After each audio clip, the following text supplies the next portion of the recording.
हांव सध्या दिवचलच्या IDC वाठारांत आसा।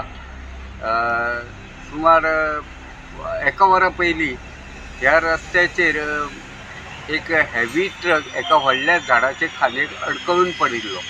ही खबर कळटकीच उजो पालोवपी दळाचे जवान घडणूक थळार पावले। तांच्यांनी ट्रक काडपाचो भरपूर यत्न केले, तरी लेगीत ट्रक जाग्यावेल्यान हलपाची चिन्नां दिसनात। निमाणे JCB यंत्र हाडून बरोच यत्न करून हो ट्रक झाडाक अडकिल्लो हो ट्रक थंयसरल्यान काडलो। ह्या ट्रक अडकिल्ल्यान सुमार वरभर ह्या रस्त्या वयली येरादारी बंद पडिल्ली। गोमंतक TV खातीर हांव तुकाराम सावंत।